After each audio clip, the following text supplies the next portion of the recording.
নমস্কার, আমি তিনাঞ্জন, টিএসএন নিউজ আপনাদের স্বাগত। আজ যে ভয়ঙ্কর ছবি দেখাবো আসানসোলের 15 নম্বর ওয়ার্ড। সেখানে যে কোনো মুহূর্তে ভেঙে পড়বে বিদ্যুতের খুঁটি, প্রাণহানি হতে পারে 16 থেকে 17টা পরিবারের, এমনটাই বলছে এলাকাবাসী। আমাদের বিশেষ অনুষ্ঠান তুমি বলবে আমি শুনবো, এতে আমরা কিছু বলি না।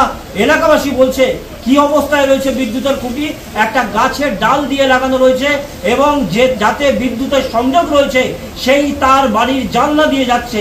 এত নিচে নেমে গেছে স্কুলের বাচ্চা থেকে শুরু করে সাধারণ মানুষ। প্রথমে দেখুন সেই ছবি, মানুষ কি বলছে।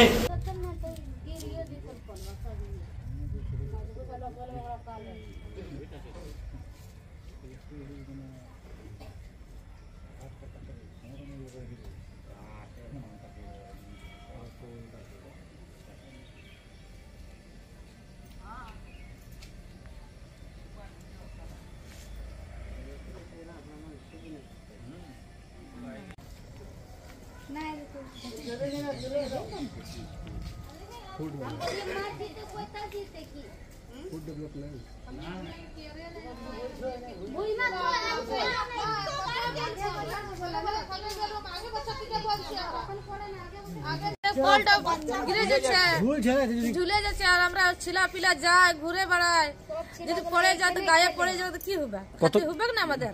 কতদিন ধরে এরকম আছে? হয়ে গেল 1 বছর। 1 বছর থেকে আমরা বলছি, কেউ কানে দেয় না। কাকে বলছে? এই শামসরনকে বললাম, যে আছে মুখিয়া ওদিকে বললাম, কিছু হচ্ছে না। কিছু নাই।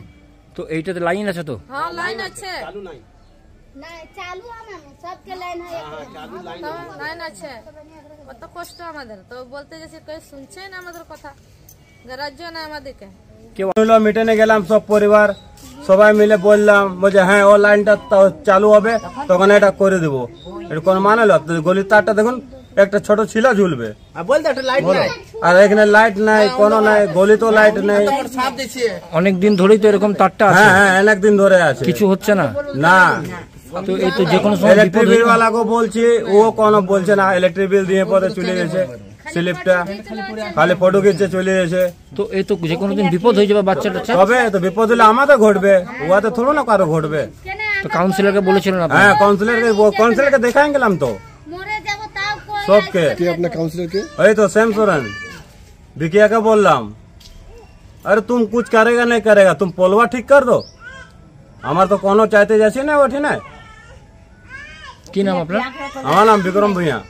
বিপদ হবে তো শ্যাম সোরেন তো কবার ইলেকট্রিক অফিসে কমপ্লেন করেছে, চিঠি করা হয়েছে, কোনো শুনবাই হচ্ছে না।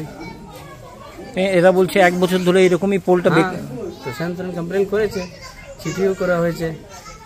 এখন পোলটা কিভাবে আটকে রেখেছে? গাছ দিয়ে আটকে আছে। একটা তো না, আরো একটা পোল একই অবস্থা আছে। হ্যাঁ 2টা পোল আছে, এখানে একটা আছে, আগে একটা আছে। ছবি দেখলেন, মানুষের বক্তব্য শুনলেন এবং যে বিষয়টা এলাকার কাউন্সিলর তিনি সরাসরি ক্যামেরার সামনে না এলেও বলছেন বারবার বিদ্যুৎ দপ্তরে জানিয়েও কোনো ব্যবস্থা হচ্ছে না। দীর্ঘ 6 থেকে 7 মাস এই অবস্থায় চলছে।